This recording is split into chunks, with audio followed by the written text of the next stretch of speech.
اور تمہارے پروردگار نے ارشاد فرمایا ہے کہ اس کے سوا کسی کی عبادت نہ کرو اور ماں باپ کے ساتھ بھلائی کرتے رہو۔ اگر ان میں سے ایک یا دونوں تمہارے سامنے بڑھاپے کو پہنچ جائیں تو ان کو اف تک نہ کہنا اور نہ انہیں جھڑکنا، اور ان سے بات ادب کے ساتھ کرنا، اور عجز و نیاز سے ان کے آگے جھکے رہو اور ان کے حق میں دعا کرو کہ اے پروردگار، جیسا انہوں نے مجھے بچپن میں شفقت سے پرورش کیا ہے تو بھی ان کے حال پر رحمت فرما۔ جو کچھ تمہارے دلوں میں ہے تمہارا پروردگار اس سے بخوبی واقف ہے۔ اگر تم نیک ہوگے تو وہ رجوع لانے والوں کو بخش دینے والا ہے۔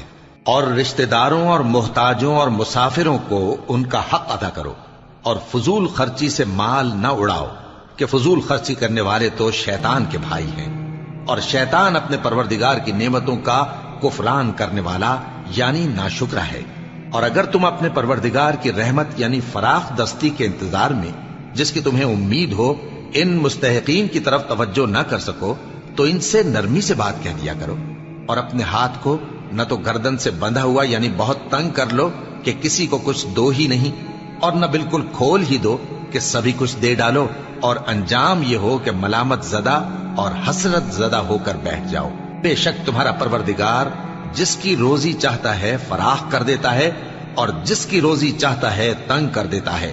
وہ اپنے بندوں سے خبردار ہے اور ان کو دیکھ رہا ہے۔ اور اپنی اولاد کو مفلسی کے خوف سے قتل نہ کرنا، کیونکہ ان کو اور تم کو ہم ہی رزق دیتے ہیں۔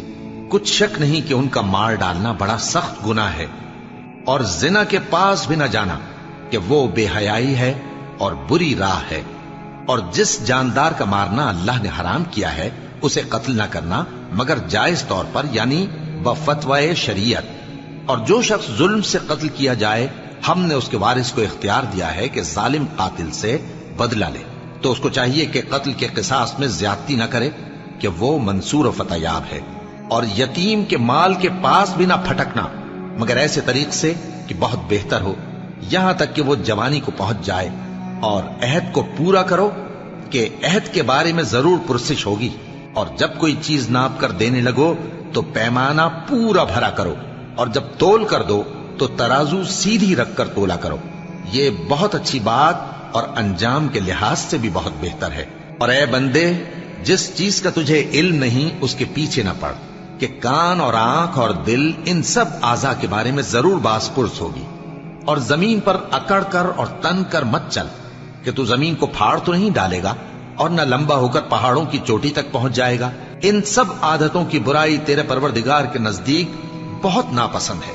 اے پیغمبر، یہ ان ہدایتوں میں سے ہیں جو اللہ نے حکمت کی باتیں تمہاری طرف وحی کی ہیں، اور اللہ کے ساتھ کوئی اور معبود نہ بنانا کہ ایسا کرنے سے ملامت زدہ اور راندہ درگاہ بنا کر جہنم میں ڈال دیے جاؤ گے۔ مشرکو، کیا تمہارے پروردگار نے تم کو تو لڑکے دیے اور اپنے لیے فرشتوں کو بیٹیاں بنایا؟